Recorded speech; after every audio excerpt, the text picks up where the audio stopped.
malo tato ringo i Iesu. Talofa mo talofa. Io le caresia e messo tato. Ainga o tina, lava i whanau i whai o tato. Mafuta i leita e au e ale i tato inga i le fua. Ma lolo soi fua. Ma lolo tawata. La tato tato yaki le tu.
Ioele tua whaumau. Oi poto manuia mai, lo nuu malau I kalesia, mo mātou tangata I le neita e au tutoa, e au to a file mu o lau. E I whaasifo atu le taulanga o le viinga ma le whaafitai I lau fi. E ala I le neita po inga. E se ia mātou mua ona tā pāla o fio e ala I loa nganga pa ia. Se ia fio mai. I e whapa ia le nei tā po inga atoa mo mātou tangata. Wha tumu inga I mātou I lau tumu ato to. I e mawhai ai o mātou wofo ina atu le nei taulanga. Mo le vi inga o lau fio le atua. O mātou talo lea ma le o lenga e alatu ia Iesu lo mātou ali ma le whahala. Amen.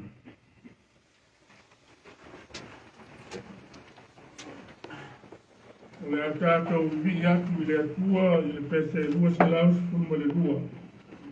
Lua se laus kun ma le lua le pese.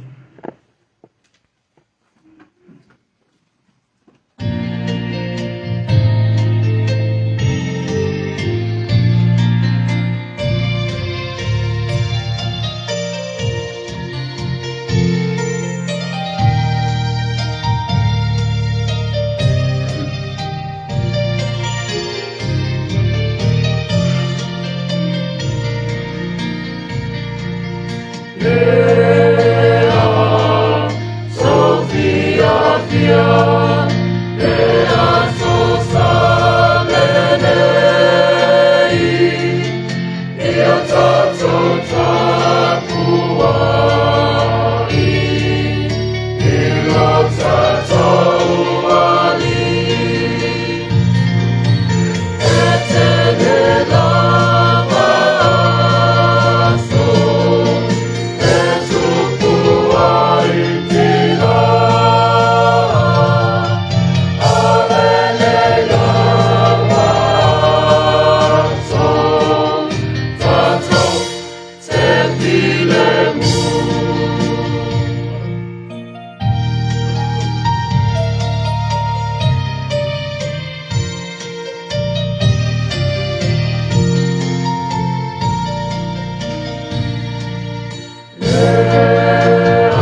le tus pa ia. Tātou tus whaitau le nei kai au e tus ai ma le tus whaitau aso a le kalesia au au. Evangelia Ioane, tau po sifun maleiva. Tātou whaitau te lafua e mai le whai upo tonu sifun malevana. Whangata mai le whai upo e whasifun malerua. Tala lei a Iesu Keriso, na whamamauina, Evangelia Ioane, o tau po sifun maleiva. Ia tātou whaitau te lafua i ai, mai le whai upo tonu sifun malevana. E whaangata mai le whai upo e whasifun malerua. Whaafonga maia, inisio a whiompa ia o tātou oli. O mawai a mea, ma whaanoia tu mea o Iosefa le Tino ia Pilato. Ina ia ave ese ia le tino o Iesu. O ia o le so o Iesu. A e whaarilo ona o le fefe ia iutaia. O tuina mai fo ia Pilato. Nā ruane ai lea o ia o ave le tino o Iesu. Waruane o i ko tino. Lea mo ai ave a Iesu e ko. O nā o i uro o toni a roi. O sa onda. Na la ave lea o le tino o Iesu. O teu le ie tanu mai atoa ma mea manongi. Papei o le tua iutaia e le whaatai muanga o le tanunga.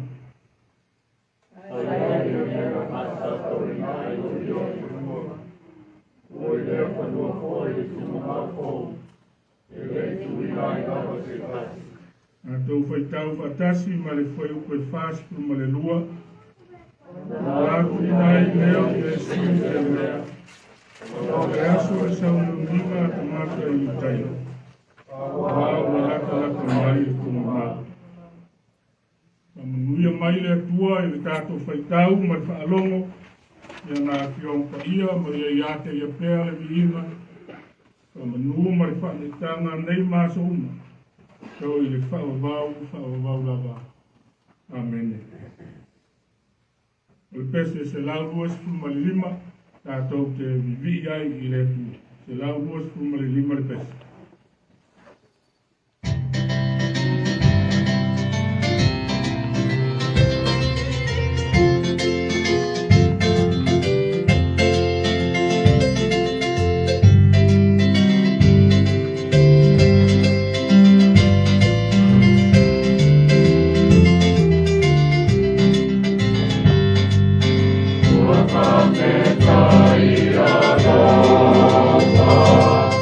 Amen.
Le tua CCCAS, le tomar, e whakawau,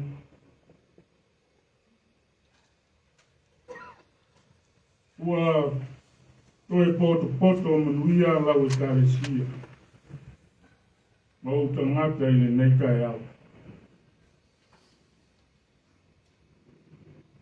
Ua whamalo, i lau tau singa, lau tai ka inga alofa e soifua ma le ola o tangata. A ua watu le nawa yaso, aona fe au ma ngā ruenga sa fia ngai ma lau whanau. Mato wa ulia mungia fo i le nei aso fou, au se aso whaopopo e lau le lo alofa ma lo wang le soifua ma le ola o tangata. Whamalo, whaaftai, i lau whaktautainga le rii. Wa e manui ai whaiva o tiute, sa whea ngai mo tangata ngā rui. Manuia foi ai ngā lotu o lau e karesia. Ia maisi o mātou tina, matamā, mātou tua. A inga wō mai māsani o mātou whaitapo inga whakasi le nei kaia. Whamalo le atua i lau whaasoa. O louta mau a inga o e whamunui ai a inga lotu o lau e karesia mau tangata. Mātou tuwhi tau whao mea le lei na e whoai mai.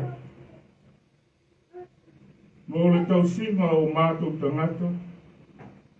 Le maiso le ola ma le malosi fou o le aso ma le aso.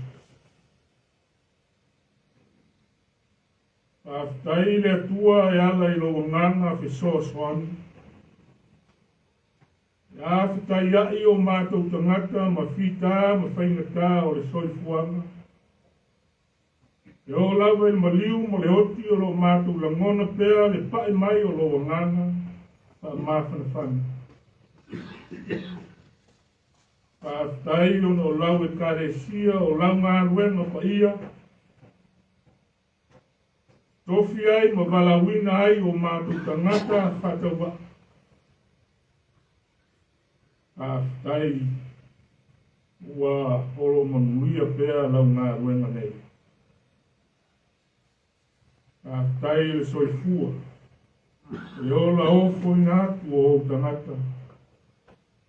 Nau auna ma tautua. Nau fi au ma lau ngā ruenga. Rawe i taro le lei a Iesu. tai le tua ono o mea lofa ma tālengi o e fōina i tangata. Ngā rulue ai ma whesoa swani ai e maua mai ai manuia.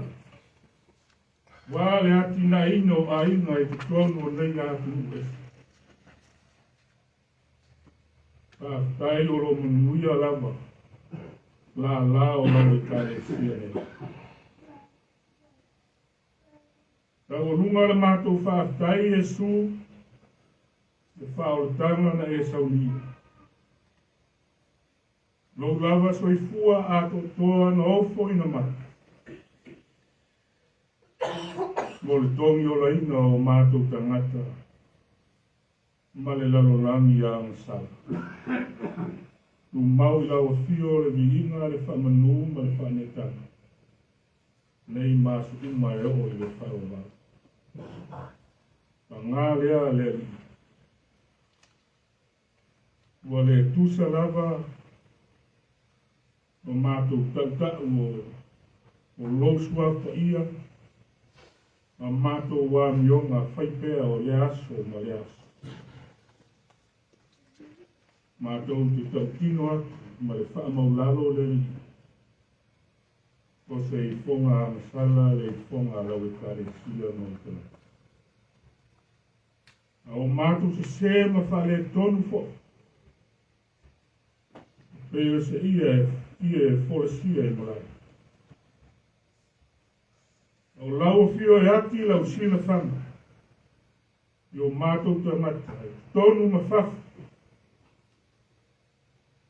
O mātou talo i lau fio maolea, pa ma ngalo mai le i fonga lau e karesi. O wae tele ataini, maaso fo, mātou te whatua tua nai ai i lau fio. Ai whaia pēra o mātou loto mo mātou mana. Tele foi o taimi, mātou te le whai tau ai lau a fio pa ia o lau tus pa ia. O upo le ola o e whaatonu mai ai ma o mai ai i mātou. I au folfolanga. E sao mauli ai le folanga. Ma le soifuanga o mātou tangata. Mātou whapai e whaitau. O mātou pai e te talo i lau fi. O mātou sa ili solo. O mātou mamuila. Mai lia tangata, mai ia tangata. A wale sa ili lau fio le tua e ona le whamanuyanga. Lau fio e ona le ola, ma le malosi. Le mātou tata. Le iana maliu ma le toi soifua manu mano Iesu.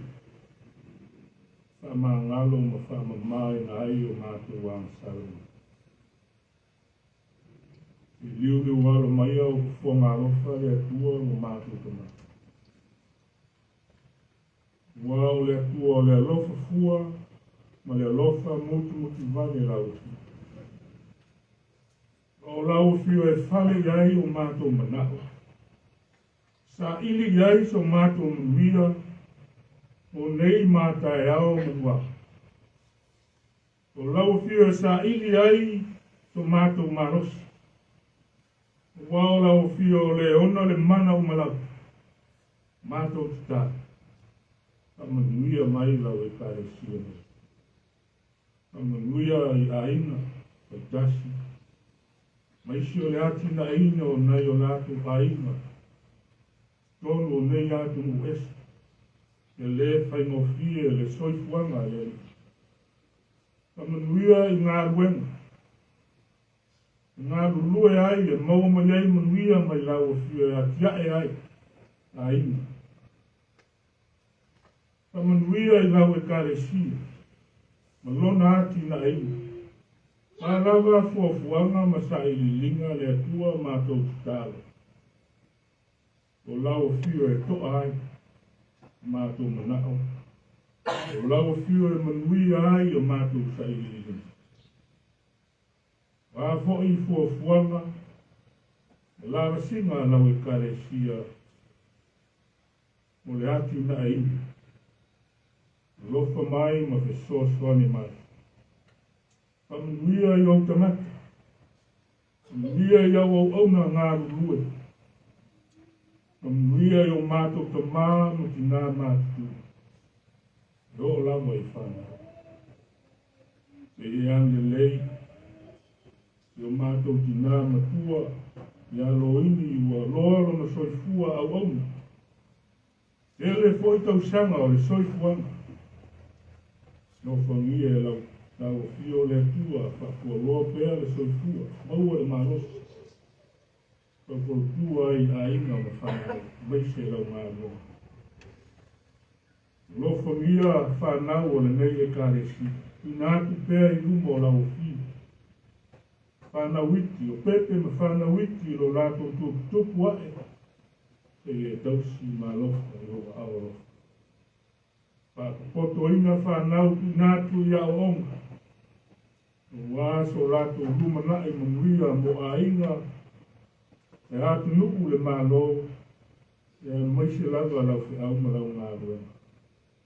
Mātou talo whamunia e a whionga ki a kono. Na o onga a wao. Na mātanga ati nā, tupulanga ta o le bau. Le lalo vaoa o lau e kaile sia ma le lumana. O lau fi au ma lau ngā ruena. Ta manuia le atu. Le meisi o lau au fei pese o le langina o viina. Manuia i lātou. Mātou talo mana tua.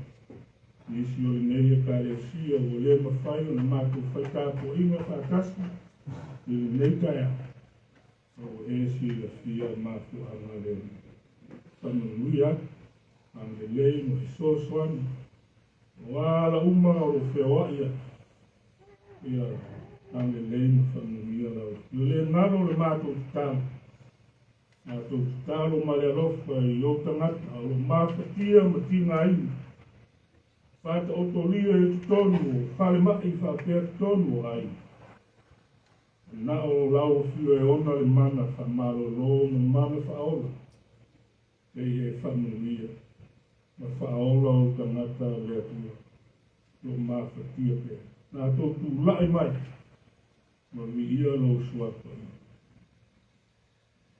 Lo nganga whaamawhana whana.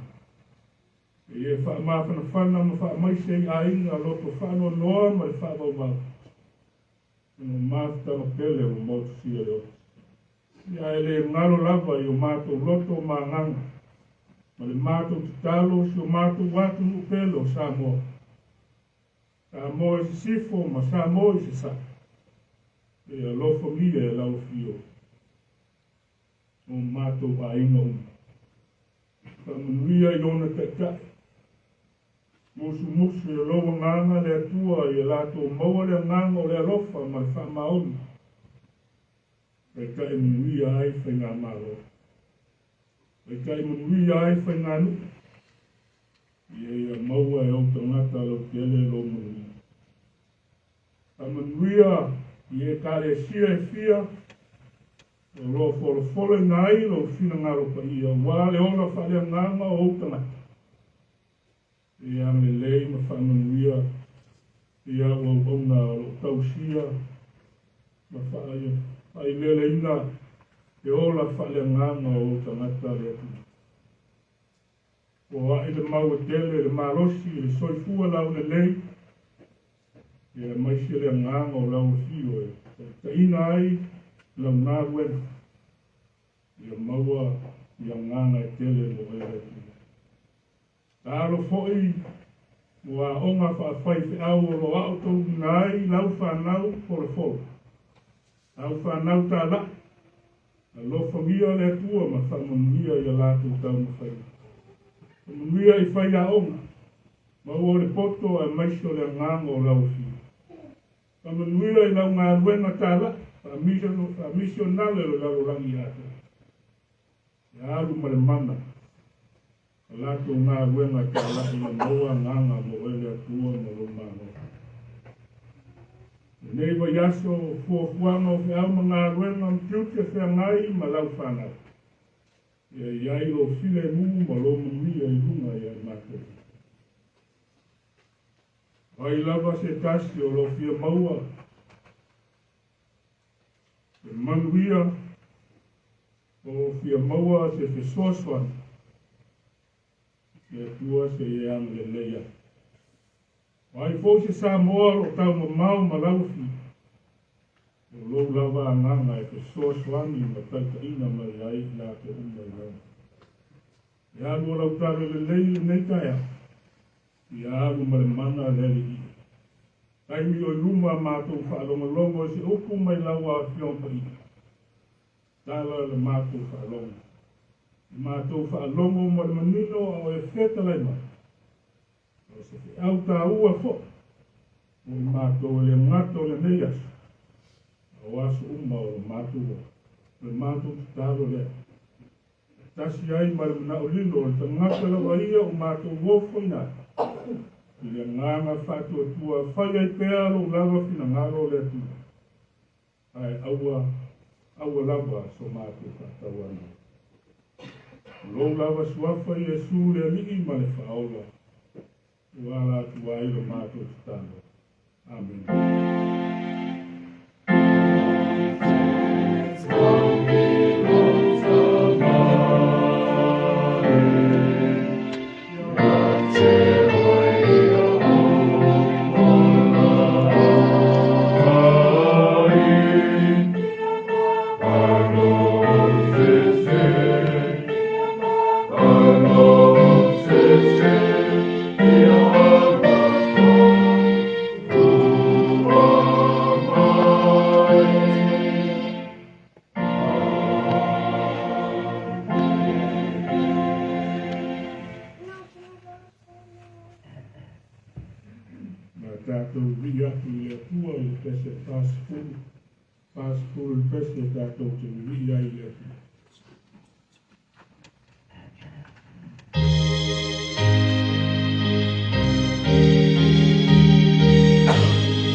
Talo mo foai. Ua yo luma le foai whakauwaa. Lau e kare sia o mātou tangata le ali. Whakatele o au whaamianga. E ala I tupe o rātou fo ina mai. O wālau whi au malau ngā rue. E le whatusaria ma le foai sirisiri na e saunia. E ala e lola vālo tele o Iesu Kristo. Ai tau lava o se mea I longa ai le ali. O mātou loto atu. Ia ngā lua tea mō lau whi au malau ngā rue. E whakaia mai ala nei foa. Atasi ai mō mātou tangata e ala ia Iesu o mātou tai. Amen.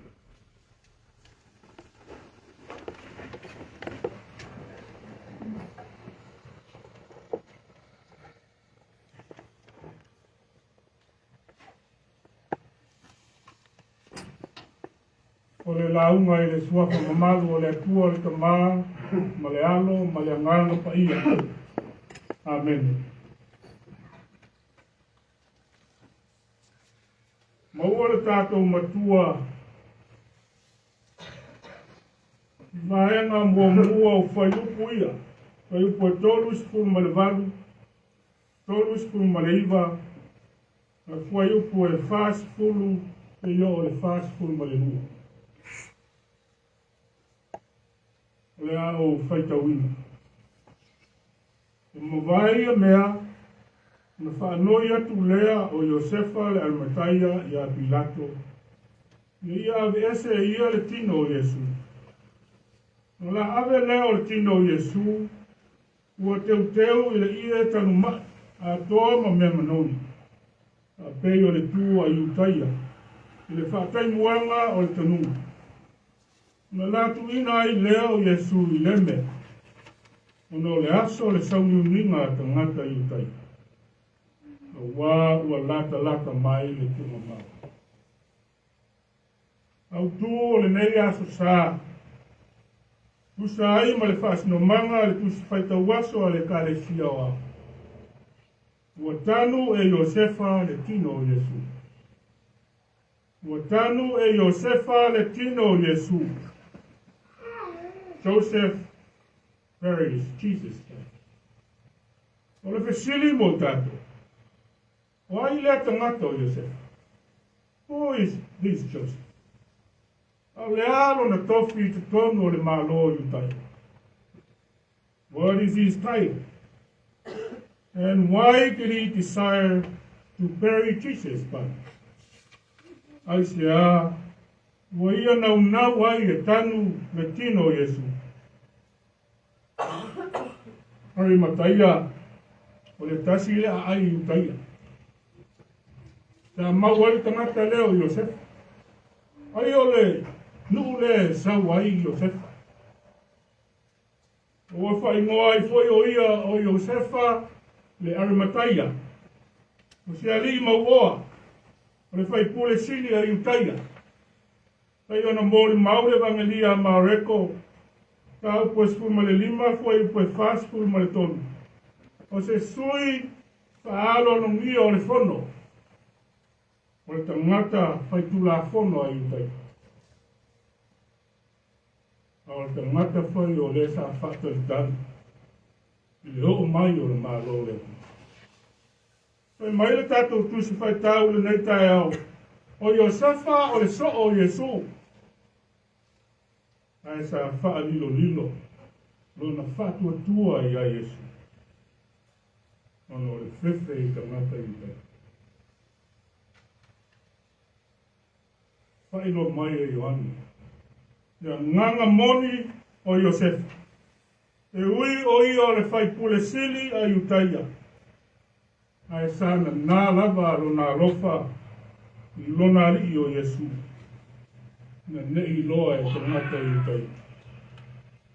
Joseph of Arimathea, a wealthy and respected member of the council, according to Mark chapter 15, verse 43.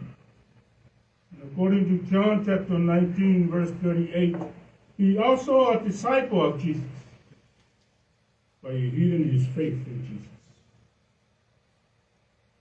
He never publicly announced that he was a follower of Jesus, for fear of the Jews. And Joseph's desire to take the body of Jesus and prepare for burial was so powerful. Aisea, o nau ai, e nei tangata o Iosefa na te tanuina Tino o Iesu. E tula whono al marolonga. So se tasi e fau vale i le malo, e whaasata loina, ma whaatau tau, rona tino i lungo o le sātaulo. Mo haso e tele. E le wha mamaluina, rona tino malina. E le amana ia ina fo i le malo. E le wha pena o onga. Ma le tū maanga whaiutai. E tautu nunga whaiutai alawa ia. E tanu le tino maliu o le tangata. E te tau o na wha mamaluina, aisea. A wā o le tangata na whaia e le atua i lona whātusa pa ia. O le manatu le nā. E ia Iosefa i e whape nāfo. O na whaia i lona ri o Iesu. Under Roman rule, crucified victims were not to be public mourned. And bodies were left on the cross for days, but not the Jews. Jews believed the bodies were wrapped and prepared for burial because God made man in his image. And man's body must honor for burial. Same honor for Jesus. O sila fia Iosefa, le talito nunga o tangata iutaia, tangata leanga, tangata le talitonu ia Iesu o le alo moni o le atua. A tau te le talia fo ia o onga Iesu. O le alo le na. alu whanana ai Iosefa ia pilata. Whaatanga mai le tino maliu o Iesu. E le io o le sapatu. Talo whai. Se ngai o inga a lotu tele. E whai o Iosefa. Ia e whai mai ai muli atu ia i tua ma tangata leo niko tena. Whai tai utaia. O le whai pole fo. O le wharisaio. Ai sana nā fo i lona alofa. Ia Iesu. O ia lea nāru ia Iesu le po. Ma tau ia Iesu o mātou whaalongo o oe o le o na wina mai e le atua.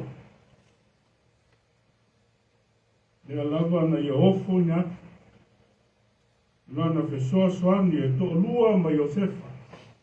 Ai ese Salatielu le Tino o Iesu. E leo tāua mai ai lana ia Ioane. E taimi na amata ai o na whaasautoroina. Iesu se yo o numali.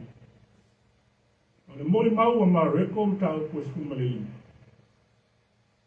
Pai upo e lua spuma le lima. Pai upo e tolu spuma tolu ma tolu spuma le wha. O le tu la e iwa e le tae au. Na whaasautoroina ai o ia i lato.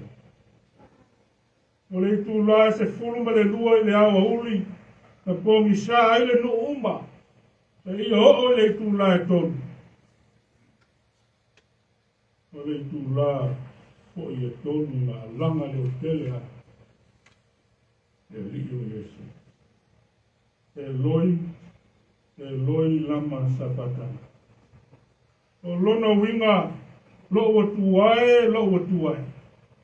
Ai a o e tu la fo ina ia. O me liu ai leo Iesu. A tātou mako whau whatana. Le umi. Mai le iwa le tae au e tau le tonu leo. Umi. O na whasa tau o le aliko Iesu. Le lei whai mo fie. Mo Iosefa. O na muli a Iesu. Sa ia fili lava e muli ia Iesu i le mea ngata ai lona marosi. Leo lava ina umaliu Iesu. Sa whaauau pēa lona alofa ia te ia. I lona nau e ave ese matanu le tino lona li o Iesu. Ai lei whaia sa uniuninga ai utaia. No le tula fono ai utaia. E te tau na ngoto ifo le la. Wa maea o na tanu le tino maliu. Wa le tu aso fo lea o lo sau uni ai utai. Mo le sapati. Ai o le mako fau se ia Iosefa ma niko temo. O le ama noa muli le fatino ai. O la lo lofa tele ia Iesu. La kasanga e whai le lei. Le ari tau mataa o sua au manomi. Ma le ia lino. Te uai Iesu. Wa la whaia ma le loto a toia. Wa le sili a Iosefa. Nona tofi whataitai utai. Nona tofi whai puli. A ua whasilisili a te ia le tino Iesu. Yo lava i le tunga mau. Sa iai le mea na whaasautorina ai Iesu. Le whaatoanga. Tonu lea whaatoanga sa i ele tunga mau fau. E lei tunga iai lava sa isi. A le mori mau a māteio. Tau koe luaspu ma le fitu. Ai upo e lima iwa e o le ono spulu. Ua ave Iosefa le Tino Iesu ua tuu ai lo ne tunga mau fau. O le tunga mau na whaia Iosefa mo ia la. Au lea ua ofa. Ua ofa atu e tanu ai lo nai. No ua vai atu Iosefa ua lata le taimi. Lata le taimi. ngā ifo le la.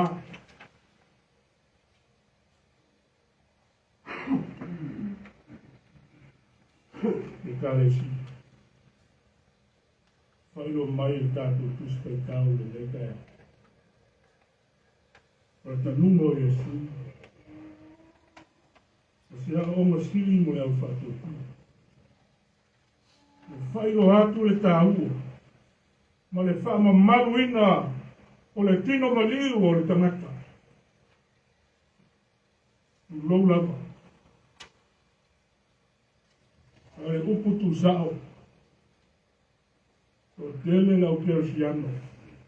O tele ainga ua kui meit. O susunu tino maliu o lātou tangata. Le upu mora. Kai tonunga whai aiku piko le la. O le teu whale lei.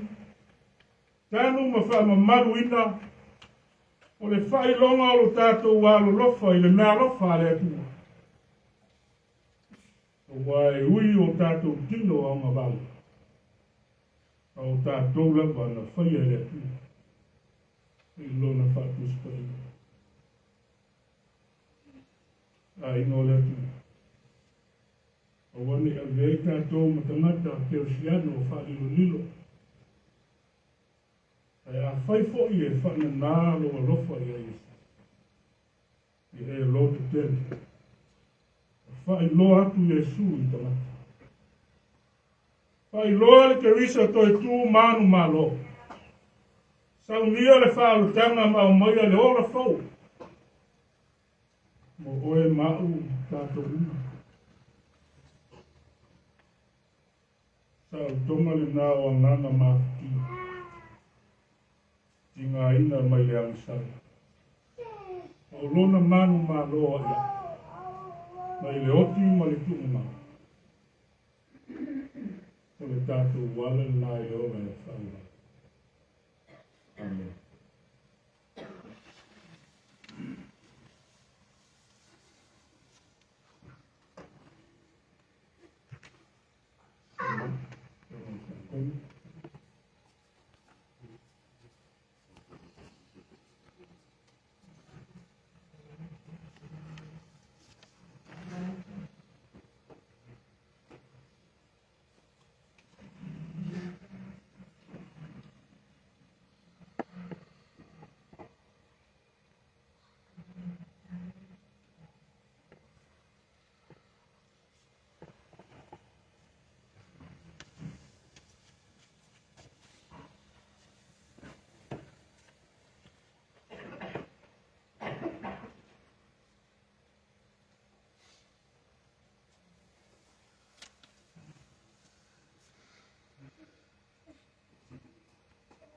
E kale sia pele ono le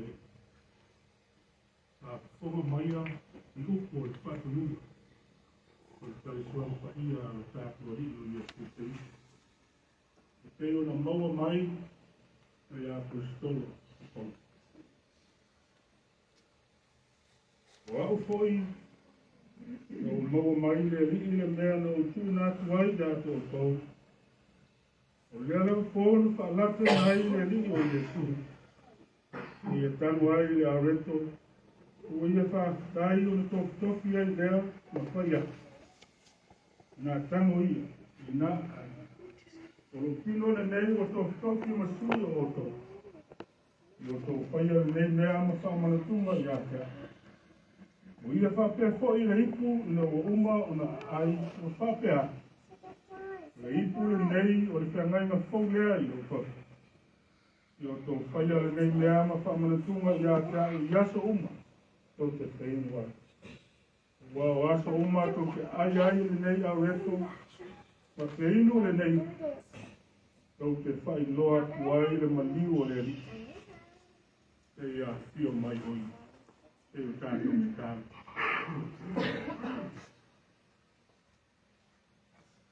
Le atua whawawau. O mātou a li whaolo. O mātou wāwangaia. tu lao ai pa i. Mātou whātu ese atu i lau i. Wā, mātou la ngona lau. O mātou māsi asi o tātou wātanga. A ngalo mai lau e kāresia. A ngalo mai i mātou. Mātou tālo i lau si. E a fio i fōlo o ngāna pa i. I lunga o au mea alofa se stili o le areto ma le wani. A mātou tāngu fia. Ai ma whaini. E a whapa i aina o mātou tama. Iesu ke misoe lo mātou whaatai. Le lava i o ruma. Lo loso i fua ato atoa. Lo tino na whama momoina ma lo toto na whama lingina. Ma ngalo ai i mātou umalava o tangata na sa. O mau i lau fio le viinga. Le whama nū ma le whanetanga. Nei mātou umae o le whawawau. Amen. O lea lava pō na whaalata i ngai le li o Iesu. Ia tango ai le areto o ia whaatai. O na tofi ai lea ma whai atu.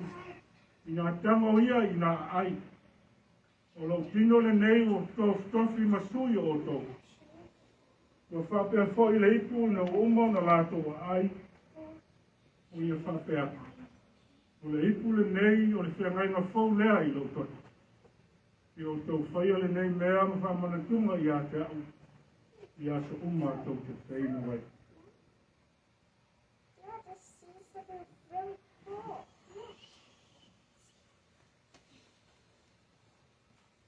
Look what I found. Look at this one. A maua le.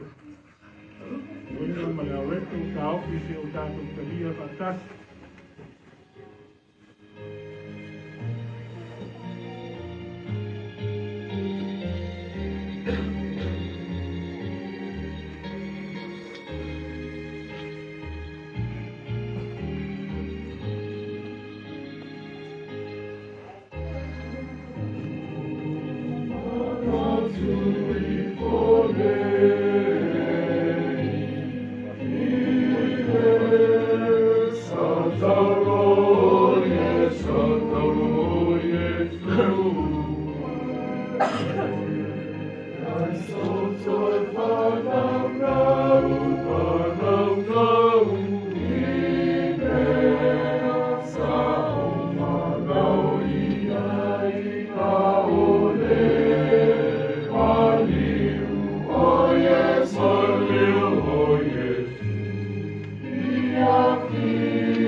Ina tau mamawhaia ma whino iai ma le nganga whaatai.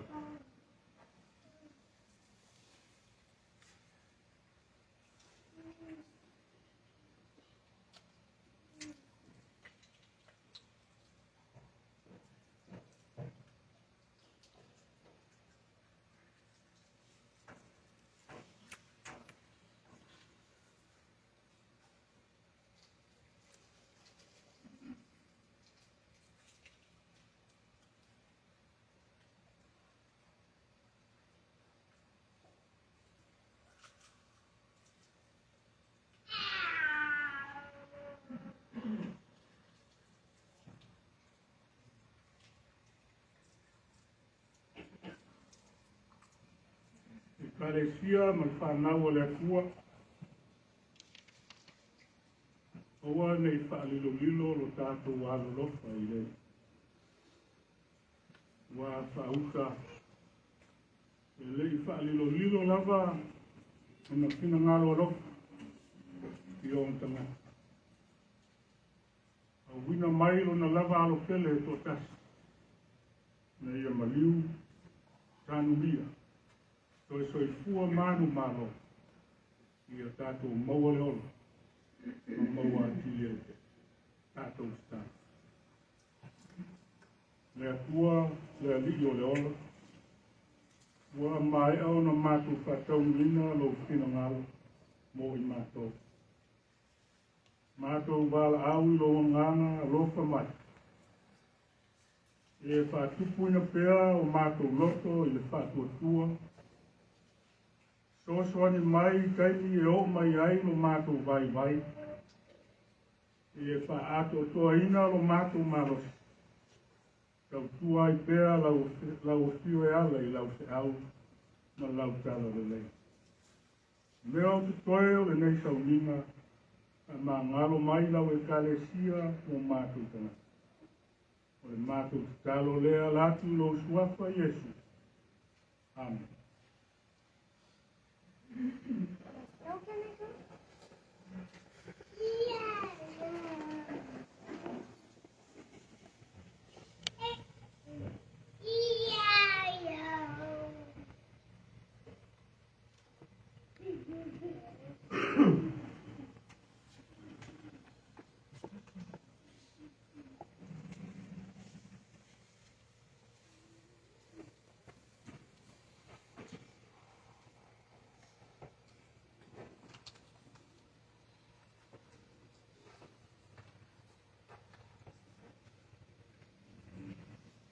Ia tātou li atu I le tua I le pese se lau duas po maltolu, se lau duas po maltolu ku pese.